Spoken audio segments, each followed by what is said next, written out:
one request for you. We'd like you to be our Memorial Day speaker next year. Well, thank you. I'll get that to Josie, my scheduler. Yeah, do you have any thoughts or questions beyond that, Danielle?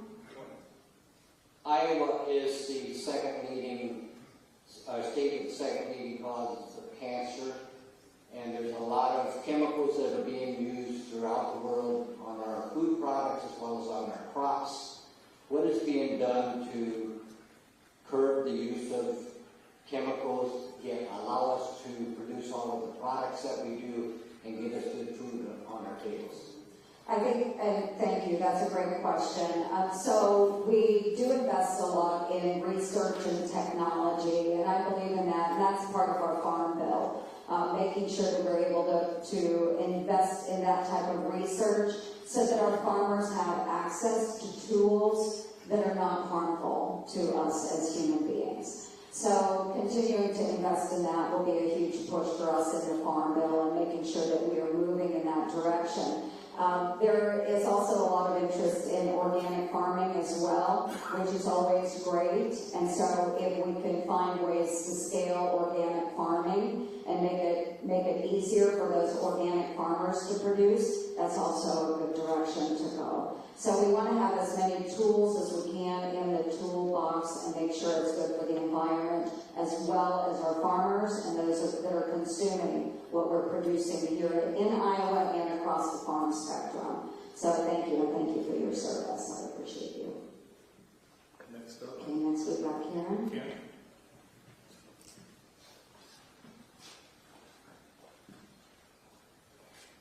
Thank you. I am a retired healthcare provider that has spent my career in community health and VA healthcare, so the health of Iowa is of utmost importance to me. Iowa already suffers a shortage of healthcare providers, and as mentioned, it has the second highest rate of new cancer diagnosis. President Trump's Big Beautiful Bill will cut billions from Medicaid, which is the main source of revenue for rural hospitals and community health centers that serve the most vulnerable Iowans. If you vote for this bill, what will you do to ensure that all Iowans can not only continue to receive care, but have access to resources that make them healthier? So yes, there is, and thank you for being the healthcare provider. We appreciate that. We need more healthcare providers in the state of Iowa. So I am a big supporter of our community health centers. I think that's incredibly important to make sure we're delivering those services in the rural area. You are absolutely correct in that we do have a large number of those patients that are there because they are served by Medicaid. We know that that is a very important program, which is why we will continue those discussions. We know the House has their provisions for Medicaid, and I actually agree with most of their provisions. Everyone says that Medicaid is being cut. People are going to see their benefits cut. That's not true. Well, see, and that's, if you read the bill, what's being required are things that are typically done here in Iowa anyway. What happened during the last several years, and this happened during COVID, and I can understand some of the reasons they did this in the Biden administration. It made it much easier to get onto Medicaid, but much tougher to take people off of Medicaid. So even though they may be working a full-time job and have access to other benefits, they're still receiving Medicaid. So and that is correct. So what we have to do is make sure that those that are not eligible by the federal standard for Medicaid are not receiving Medicaid. What we do need to do is make sure that those that are part of a vulnerable population have access to Medicaid and receive those full benefits. So what we're trying to do is strengthen Medicaid by directing the dollars to the people that actually meet the requirements of the program. Now, we know that there are billions of dollars that are overpaid in Medicaid every single year. If we can take those dollars and redirect them to those that need them, that we will do much better. We will do much better. Thank you. Next up is Alan from Parkersburg. They'll be followed by T. Junker from Norfolk. Or Ted. With the expansion of the drone and missile attacks, limits by the EU in Ukraine, do you see Moscow becoming a target now for the Ukrainians? And how do you see that conflict coming to an end? Will it be a Korean-type armistice from DMZ and that sort of thing? Yeah, so this is a tough one, and I am fully supportive of Ukraine. And so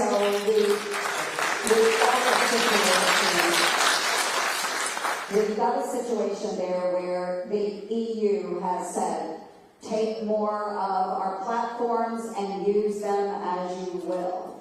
I do get concerned that this will escalate the war. Obviously, if Ukraine decides to use drones and missiles to target Moscow, there will be, other thoughts by Moscow. Putin is threatening nuclear and so forth. We have to be really careful about that. But at the same time, I don't know of any war that's been won on defense.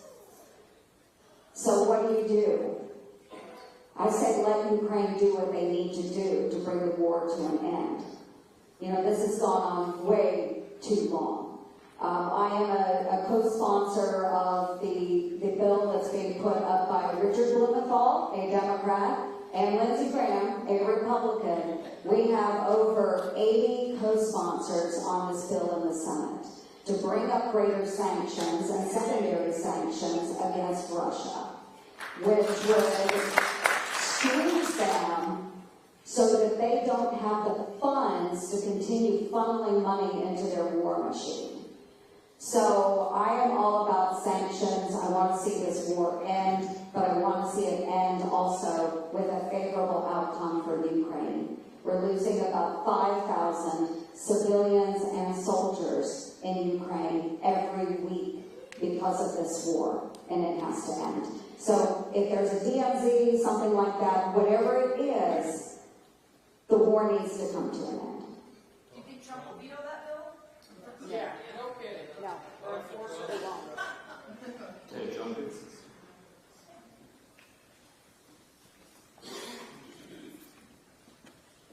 Good morning. Thanks for coming here again. And I fully support your efforts to cut all this wasteful spending and all that stuff. That needs to be cut. With that being said, I'm concerned about your support for this carbon capture pipeline and the billions of dollars that's going to be wasted on that for no good reason. It just doesn't make any sense to build a pipeline that serves no purpose. So I know this is largely part of a state issue. I have been supportive of conservation efforts and tax credits at the federal level. So that's where I stand with that. I have not taken a position on the pipeline here because I've always said that is a state and local decision. And what I would hope would happen is that any time the projects are proposed, is that those that are working on these projects are working very closely with the landowners to meet their needs and expectations. So I know that the Iowa legislature has taken up the issue, and it's now at the governor's desk, and in conversations that I have with the Iowa legislature and with the governor's office, is that they are hearing from both sides of the issue, and that's really important that they do that.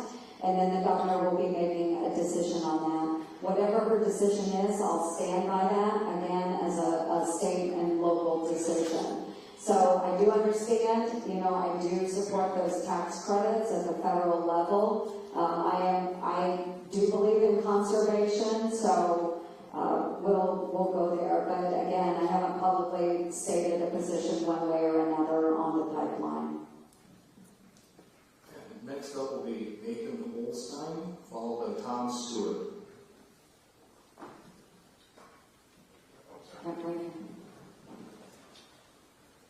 Thank you, Sarah, for making here. I know it's probably a pretty hostile crowd, it seems like so far.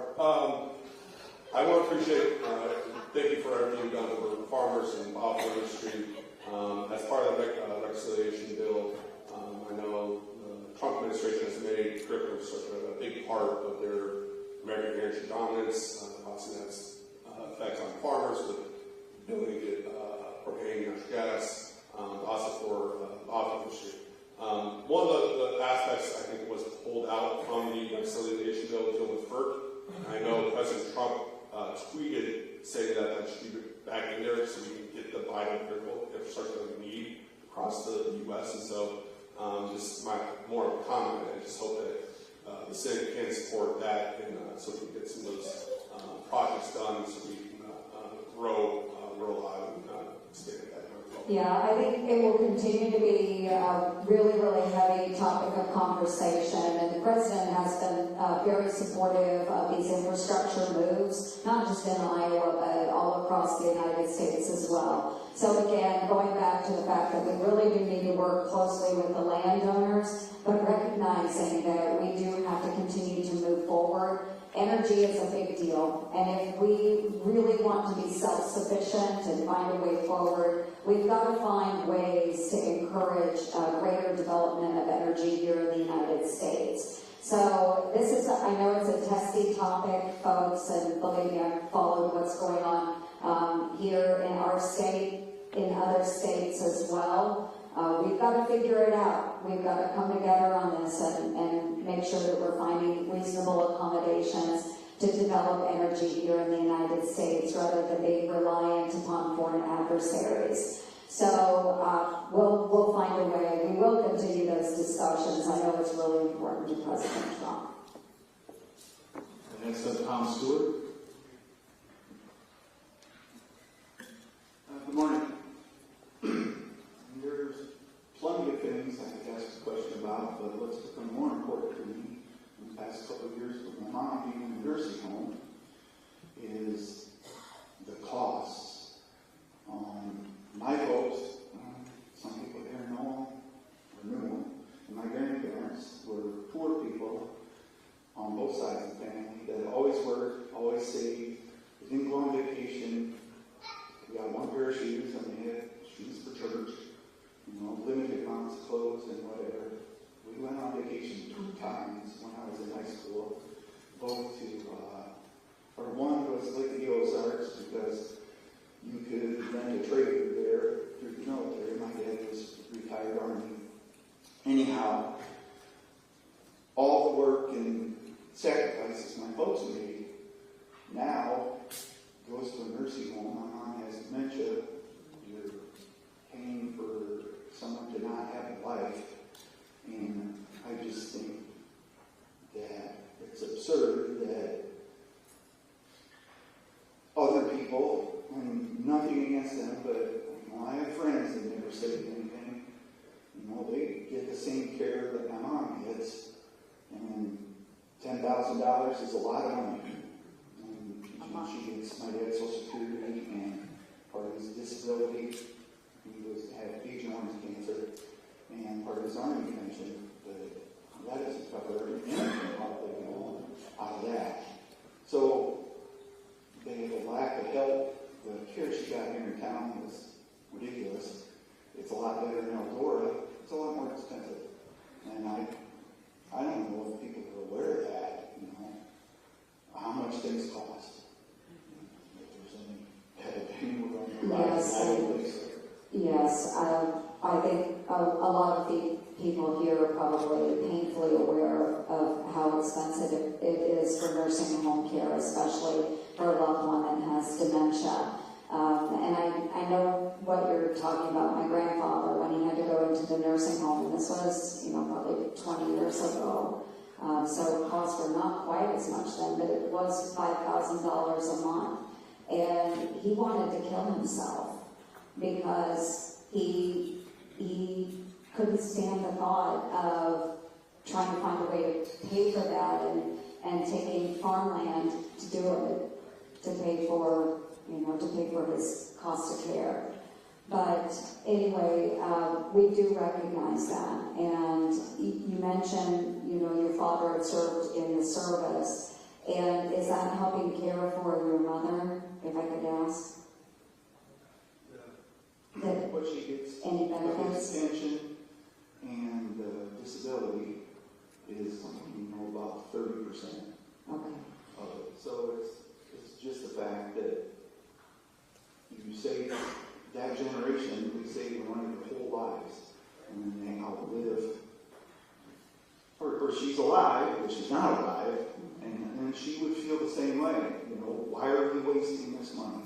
I know nobody knows my folks better. And yeah, and they would probably say that, but I would say, you know, obviously not a waste of life, and there's dignity in every life, even when someone is maybe not completely in today with their memories, but certainly the cost of that care has skyrocketed, and when we look at provider costs, it's through the roof. When we look at the cost of regulation, especially when it comes to nursing homes, it's through the roof. And this is where we have to have the subject matter experts that are able to tackle this and figure out what is the best system where we can provide quality care that at a cost that is reasonable for those that do have to put their folks into a nursing home or care facility. So thanks for sharing that today. And if we could help follow up to see if there are any other programs that might benefit your mother,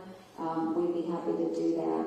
And that's a good segue for me to plug our services at our offices too. I far too often have people that are not fully recognizing the veterans benefits that they've earned and deserved. And so whether it's veterans benefits, Social Security, IRS, whatever, if you're dealing with a federal agency and you need help, don't bang your head against a wall trying to break through these agencies. Let my team and I know how we can be helpful. I may not always be able to get you the answer that you want, but I will certainly do my best to make sure that these agencies are being responsive to you and making sure you get the benefits you've earned and deserved. So, sir, if we can follow up with you, I'd be happy to do that. So you're going to reinstate all the staff that was brought off? We'll go ahead and get some questions from the bottom here. Next we got Jen Cooley, followed by Randall Hollow.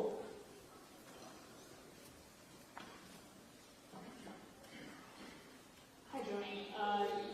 Somebody else already touched on this, but this bill that you're talking about in the Senate right now, it does in fact cut Medicaid, and 40% of Iowa's children are on Medicaid.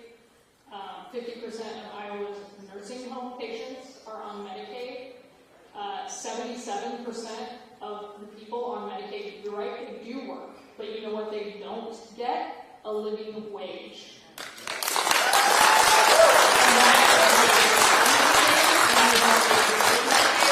And the fact that you want to take that money and route it to people who make billions of dollars, who have more money than anybody in this room.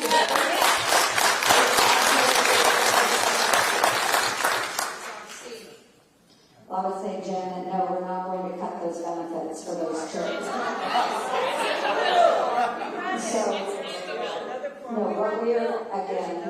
what we are doing is making sure that those that are not Medicaid eligible are not receiving benefits.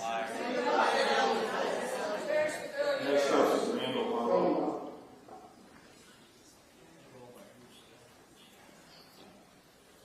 Thank you. My question pertains to the so-called big beautiful bill. And as I'm sure you're aware, but apparently many of the representatives were not aware at the time, nestled within the 1,000 pages of this bill was a small clause which, for the first time in our nation's history, in fact, effectively prohibits the federal courts from enforcing contempt orders. This is a provision which lawmakers on both sides of the aisle have stated would represent a catastrophic unraveling of the checks and balances and balance of powers that our nation's founders have enshrined in our Constitution. And if you look around the room, that we have Iowans, Democrats, Republicans, and represent a different variety of views on the slashing of benefits and the ballooning of debt in this bill. But one thing I dare say that everyone in this room probably agrees on is the sanctity of our Constitution.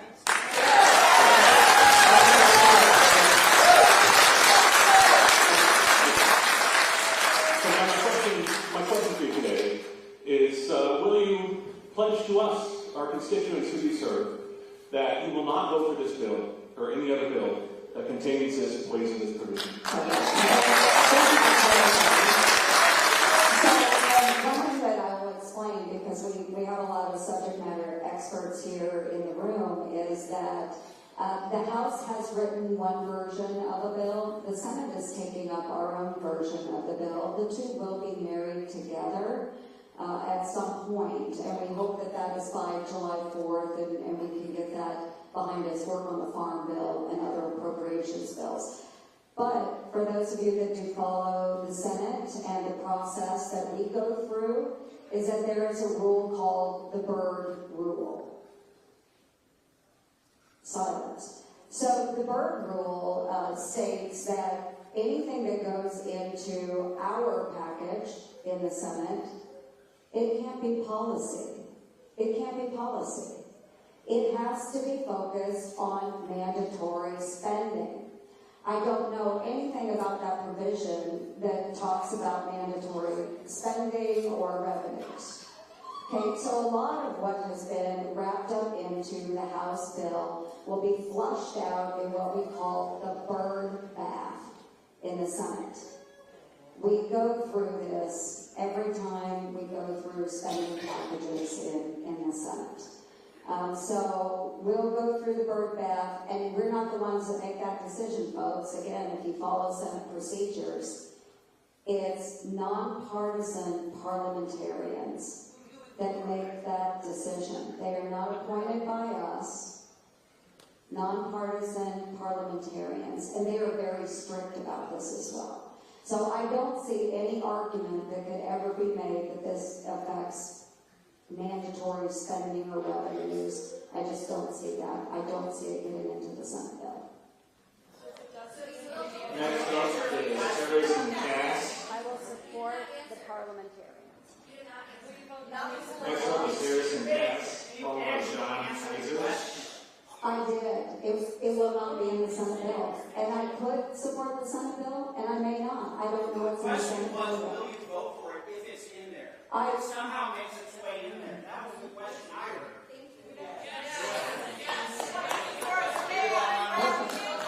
Next question. Senator, my name is Harrison Cass. I'm a former naval line officer.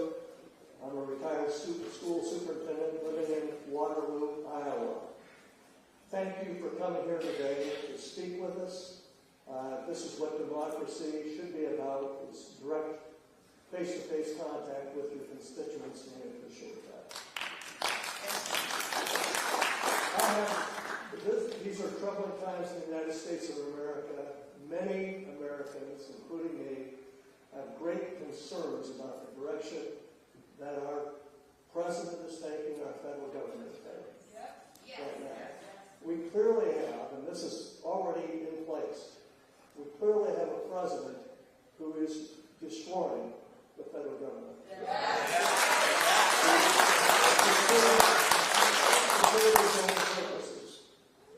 And I could go into hundreds of things, but I don't have time to do that today. But let's just say the main thing that disturbs me is this, and it affects all of the other things we've talked about so far.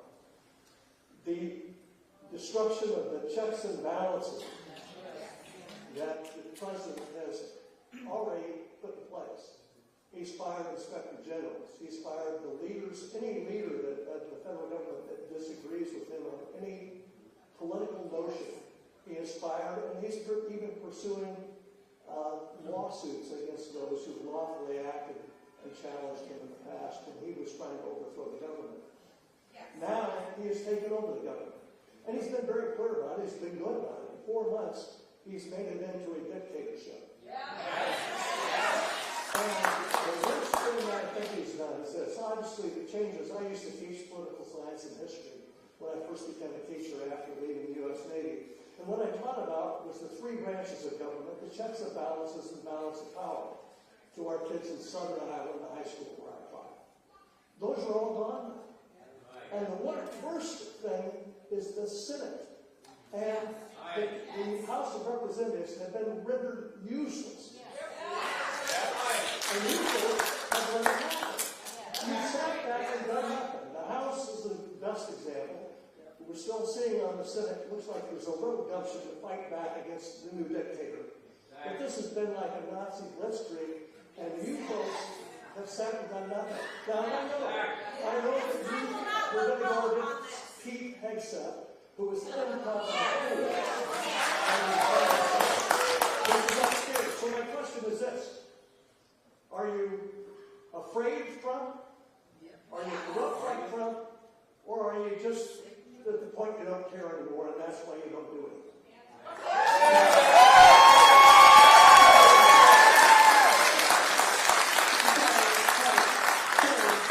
Thank you for your service. I do appreciate that. Obviously, I don't agree because I don't think our country is being destroyed. On the other hand, I see that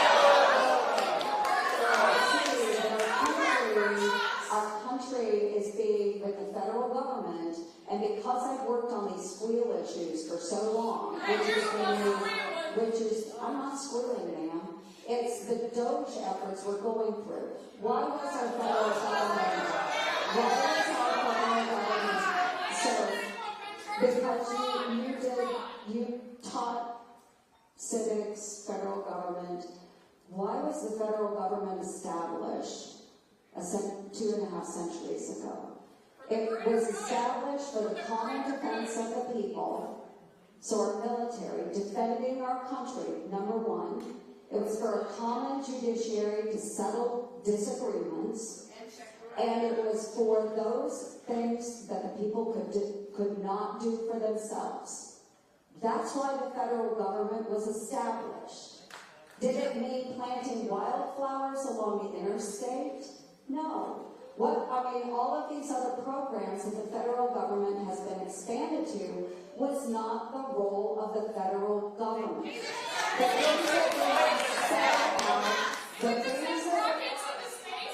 The things that were not spelled out into the Constitution were delegated under the 10th Amendment to the states. So what we are seeing in federal government is the right sizing of the federal government and allowing the states to take up the role that our forefathers intended. It may be chaos to you, but we do have to get back to a semblance of what our country was founded for. So we are $36 trillion in debt. Both sides have contributed to this. But when does it end? When does it end? So we do have to, and that's why Doge is so we are seeing billions of dollars going to China through a lot of our small business programs. Again, I focus on small business. So those dollars are not going to go to China anymore. You want to borrow money from China to send money to China? That makes no... Sure? Sure? Okay, does everybody agree that we should borrow money from China to send it to China? Wow. Okay, you guys, wow.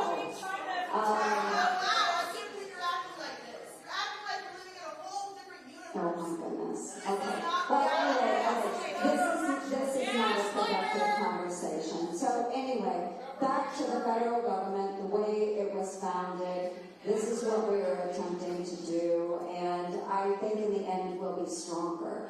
Now, I do believe that having a president that I can actually have a conversation with on the phone, and I couldn't do that with President Biden, folks. I couldn't do that with President Biden. Where was he? To talk to you, Joni. No, he was not. He was not present. not mentally capable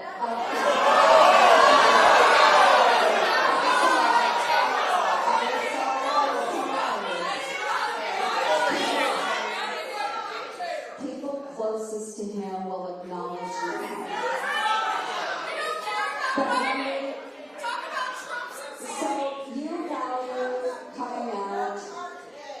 value coming out and visiting with me and being able to express your displeasure, right? Yes, it is my job, and that's why I'm here. So I do work for you, and I work for every other Iowan in the state. So again, you value the opportunity to come out and visit. I value that opportunity as well to visit with our President Donald Trump. He does take my calls. He does listen to my concerns. I take all of his information and I'm able to provide it to the President. I could not do that with President Biden. He did not take my calls. He did not take anybody's calls. So anyway, that's the way government should work, is having this type of interaction and interaction between the branches of government. I'm able to do that in this administration. Was not able to do that in the past administration. Next up is John Kaiser.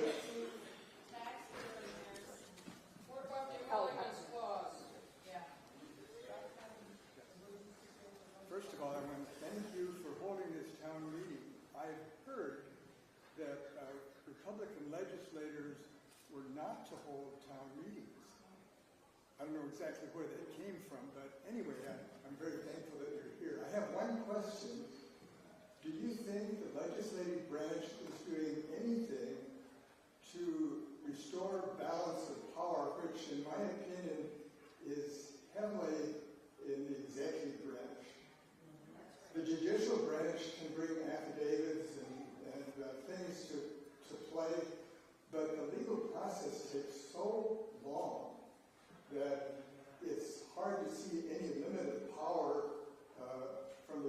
it's hard to see any limit on the executive branch. So I'm interested to know if you see any evidence in the legislature, either House of Representatives or Senate, that will kind of restore the balance of power which our administration needs.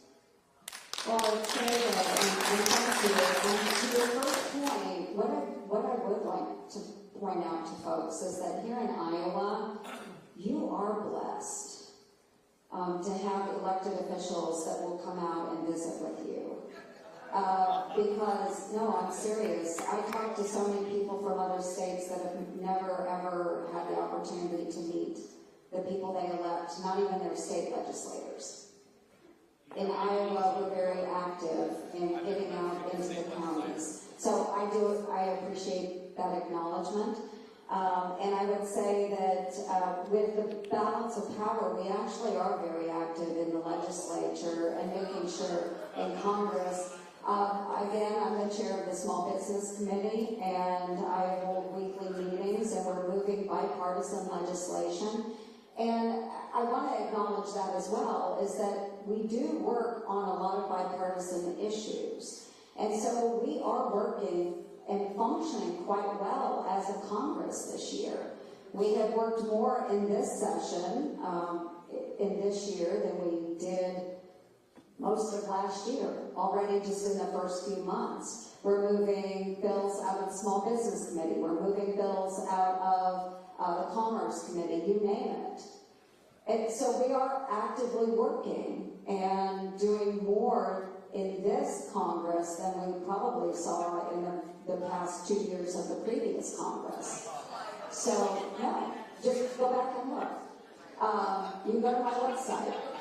So, we are working very hard as our job in Congress to move legislation. We are working on appropriations bills, and the Senate Majority Leader John Thune would like to be able to move all of those appropriations bills out. Now, think back, last year we got into trouble, as we do every year, not getting appropriations bills done on time. So, when we were sitting in the minority, of course, we had Chuck Schumer as the Majority Leader. we had all of our appropriations bills out, done by the summer. Every last one of them, all 12 individual bills. He chose not to move them. He chose not to move them. Spending bills that affect every program out there, and he chose not to do them. So we are taking control. We are moving. We are functioning as Congress. That is our role, to control the purse. We control the pocketbook and the purse. We control the appropriations bills. That's how we function. So yes, we are the balance of power. Next up is Cheryl Easton and Chris Longgreen. What was the name? Cheryl Easton. Okay, Cheryl. Senator Ernst, I have some questions about the reconciliation bill. I was glad that the gentleman up here pointed out the part about reducing the accountability that the administration would have to court orders. What I want to talk about now are two things. One has to do with actually the budget itself, which the reconciliation bill primarily ought to be, or actually solely ought to be addressing. And then also one about a part of the bill that addresses private school vouchers as tax credits within the bill. So I'm going to read to you from an email that I sent to you recently. You acknowledge it's received, but you haven't had time to get back to me specifically about it, which I understand. As you know, as we all know, the Republican Party has long emphasized its support of fiscal responsibility. The Congressional Budget Office projects that the budget bill passed by the House will add $2.3 trillion to the federal government's deficit over the next 10 years. Treasury.gov reports the federal government has already spent in fiscal year 2025, which is not just President Trump, it would be President Biden's presidency too. $1.05 trillion more than it has collected. As I understand it, the House-approved budget bill will offer tax savings to the upper 0.1% of earners in the U.S. I've got my numbers, so I'll go on to the next thing. The top 5% of earners in the group will see a tax cut of $117.2 billion, more than 20% of the tax cuts in the bill. In contrast, the Congressional Budget Office has said that the lowest 10% of earners in the U.S. will lose money after the bill. The disproportionate financial benefits to the wealthiest individuals and corporations, to me, seem neither compassionate or fiscally responsible.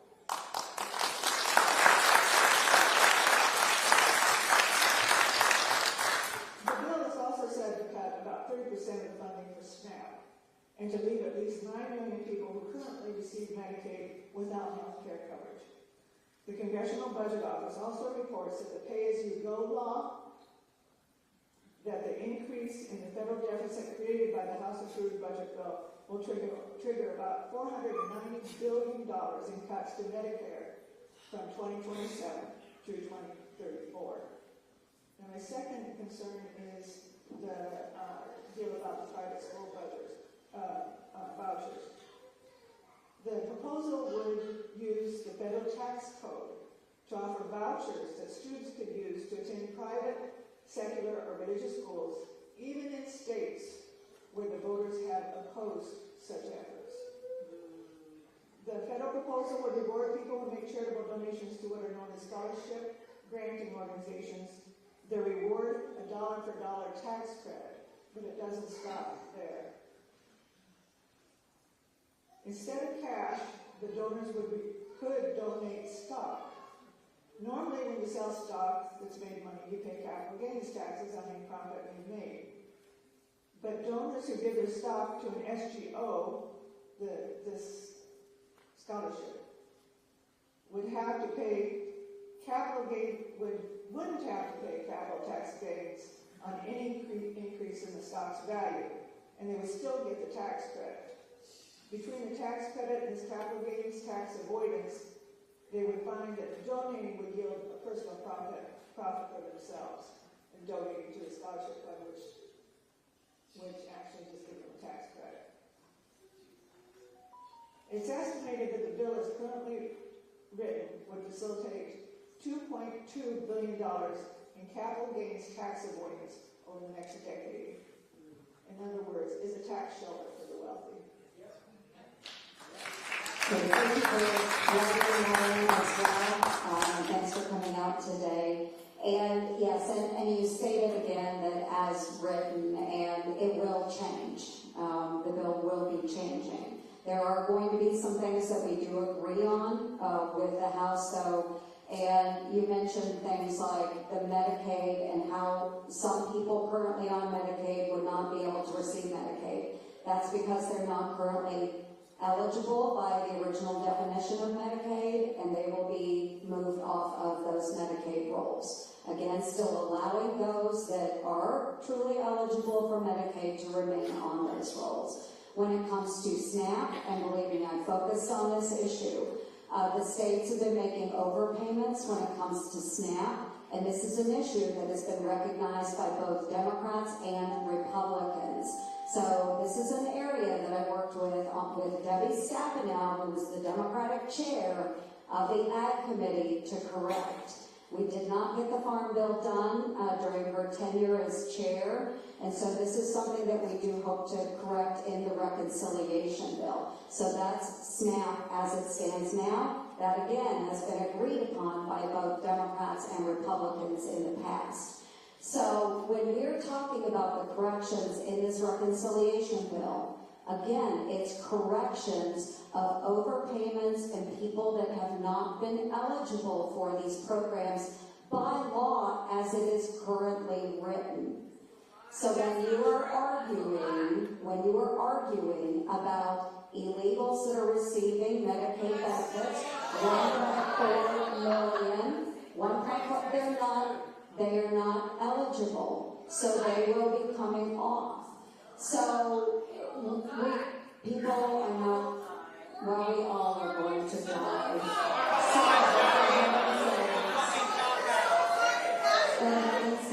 Folks, okay, no, but what you don't want to do is listen to me when I say that we are going to focus on those that are most vulnerable. Those that meet the eligibility requirements for Medicaid, we will protect. We will protect them.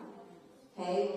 Medicaid is extremely important here in the state of Iowa.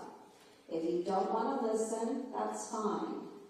But what I'm doing is going through and telling you that those that are not eligible, those that are working and have opportunity for benefits elsewhere, then they should receive those benefits elsewhere and leave those dollars for those that are eligible for Medicaid. SNAP overpayments that the states have been making will need to stop.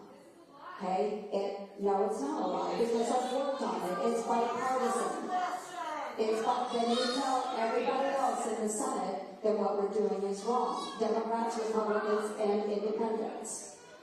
So ma'am, you did have a very lengthy point there. But again, going back, what we'll try and do in the Senate version of the bill is correct and make sure that the law is being followed. Those tax credits and things that were passed in the 2017 Tax Cuts and Jobs Act, what we're planning to do is extend those. So that's what we're planning to do. And then when it comes to the school vouchers, again, that is something that could be construed as being more policy-oriented than actually focused on that mandatory spending. So we will have to go back and see. I appreciate school vouchers, and I would be supportive of that.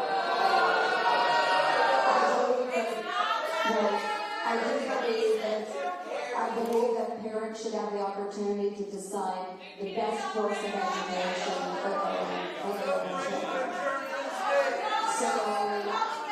So we want to make sure, I'm publicly educated, my daughter was publicly educated. I have but again, not every private school is church affiliated. So, anyway, but I do think parents have that opportunity to make that decision. They should.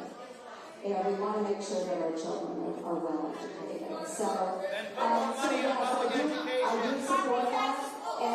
And if you want to go to my website, you can see where I've co-sponsored different private education initiatives. But again, I don't know that it'll make it through the burn bath in the Senate. We'll have to see what the parliamentarians rule when it comes to all of these other types of provisions that were in the House bill. Next up is Chris Lorraine.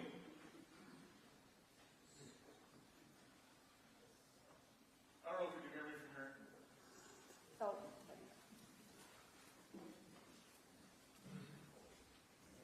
So I appreciate you being here, and also Senator Ernst. As you know, Parkersburg experienced some pretty serious events in the last 15 years.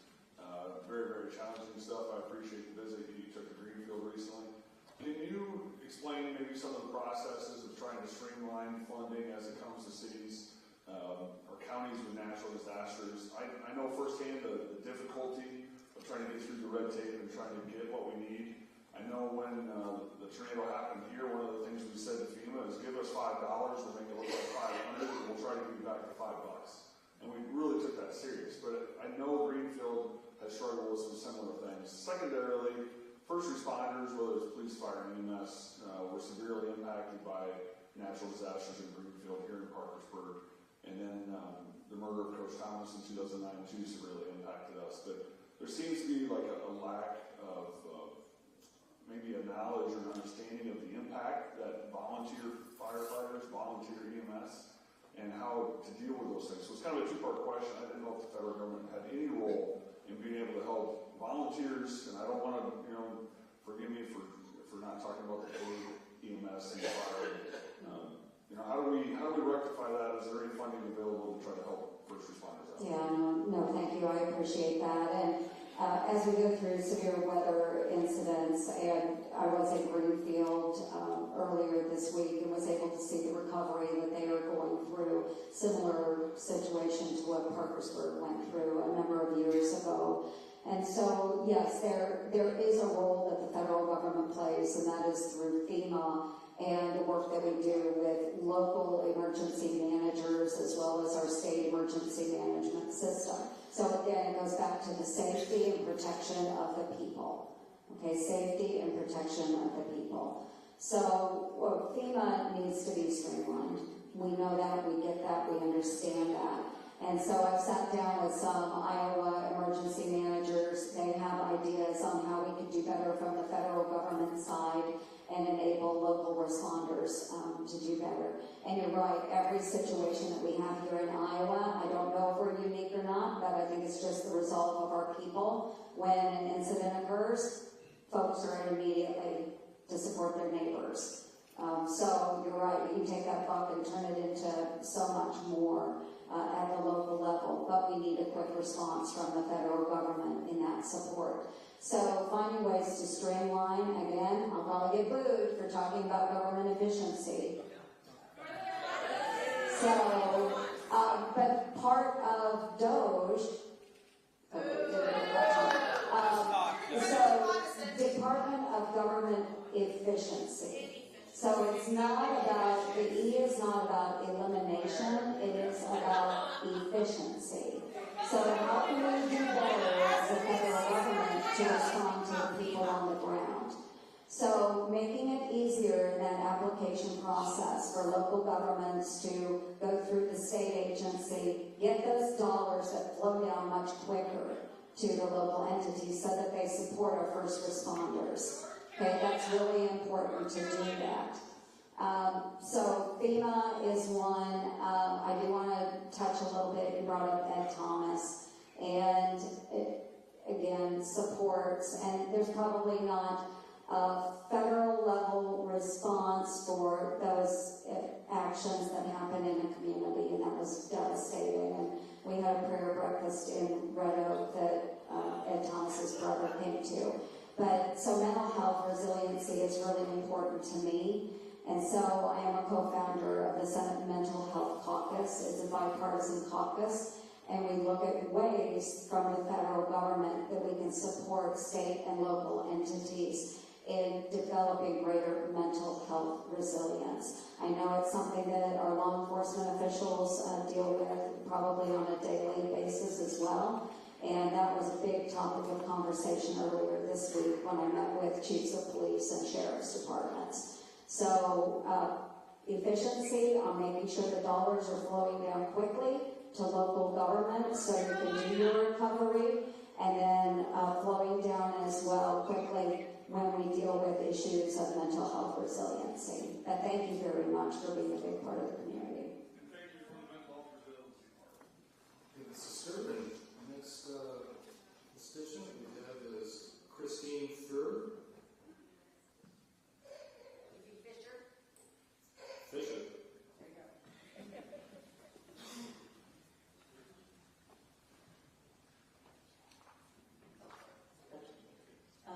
Again, thank you for coming. I'm sure you knew it wasn't going to be pleasant. Actually, the good question I wanted to ask the lady over here asked very well with great detail. So I guess I would like to make a comment and give a suggestion. I am retired, recently retired. I have spent my adult life working for the government in one form or the other, in human services, but also in offices where we had the income maintenance workers. You want to know how to save money in the government. You go ask the people who have been doing those jobs. Instead of someone who makes billions getting money from the government, I believe there needs to be coming together of the people who have run these departments over the last 3 to 4 administrations, and people who have been working in the state level within those same departments. I believe you put the people who have been doing that job, they are going to come back and tell you this is exactly where the money's not being well used. This is where money needs to be put. And we wanted to do that. I can tell you, 30-some years working in government, we wanted to do that because there were so many times we would be seeing money going into things that was somebody's big priority, but it really wasn't what we needed right down here in our county. So that is my recommendation. Take the advice of the people who work in these departments. Absolutely. Put together these committees. Let them know how their department can be more effective. Yeah, that's wonderful. Oh, I'm sorry, go on. Okay. And my last comment is, I'm a veteran. I have 2 brothers who are retired veterans. I have a niece and a nephew who are retired veterans. I have 2 other nephews who are veterans. My father was a veteran. How can you, with your own military background, not fight any cuts to anything for our veterans?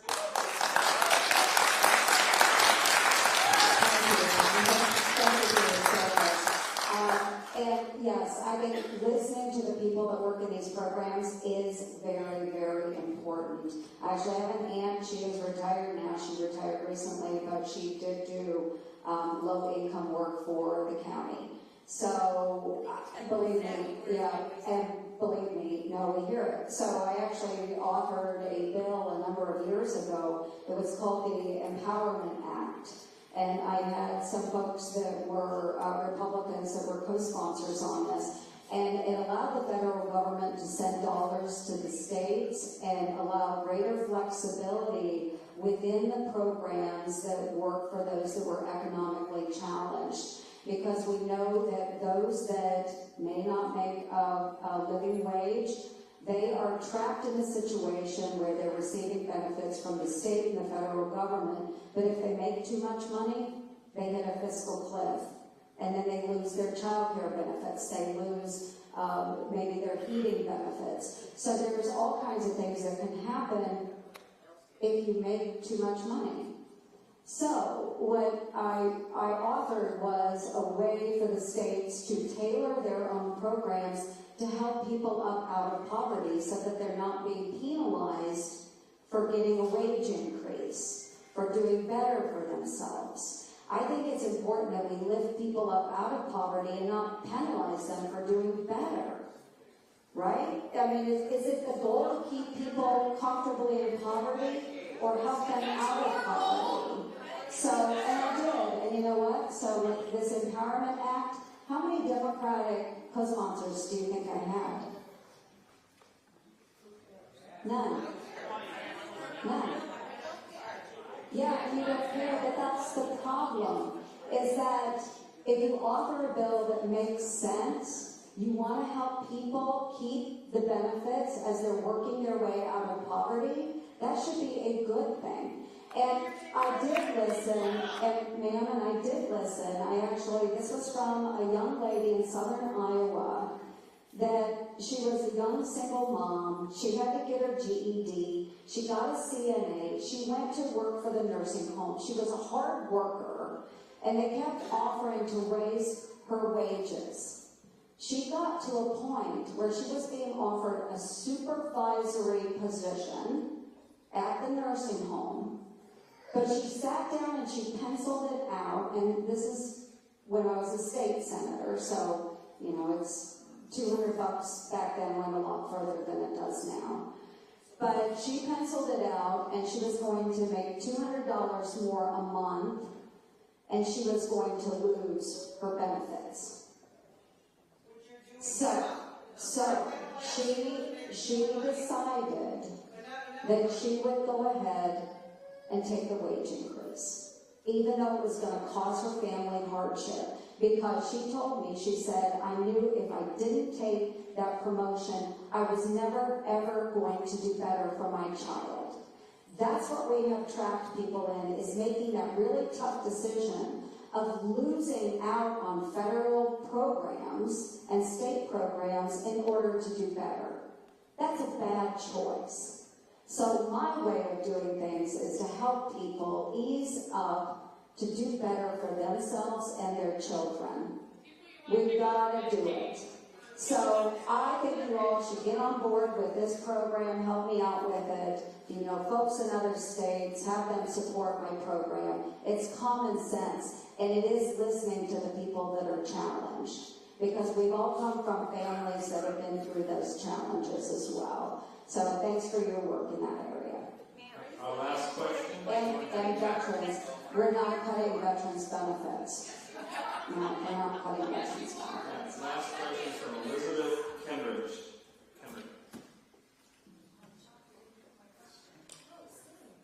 Back here.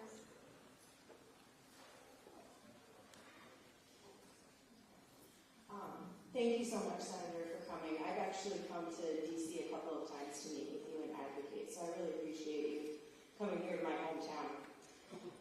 Like many people have brought up about Medicaid, that's also what I wanted to discuss today.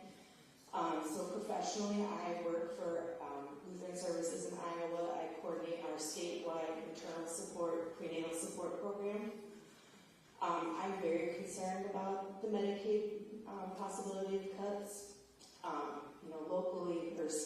Locally, recently Medicaid was reduced from being 375% of the poverty level during pregnancy to 200%. I realize that that's a state level issue, but I am very concerned that we're going to see concerns in about 9 months with higher mortality rates and more problems with babies. Personally, I've also birthed 4 children in the state, and this is my youngest, he's 1.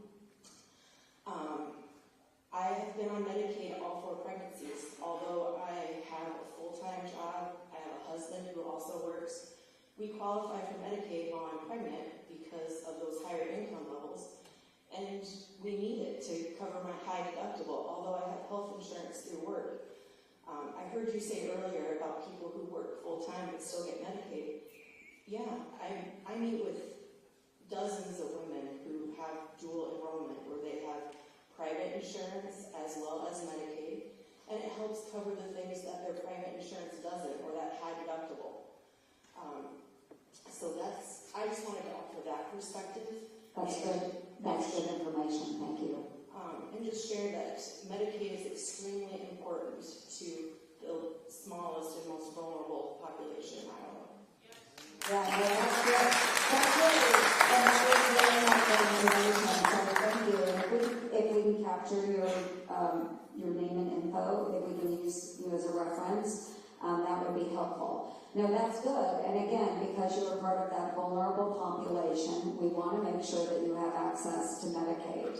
So you will hear examples of those, like the able-bodied 30-year-old man who is taking advantage of the program, not working. What we're asking is that please engage in work activities, engage in volunteer activities, be enrolled in a training program, and then that makes you Medicaid eligible. So if you go back and read what the House had in there, there were provisions. You meet all of those provisions. So thank you. But I would love to capture your specific information, Elizabeth. Thank you. All right, and thank you everybody for coming out today. Really appreciate you taking the time to be here. Thank you.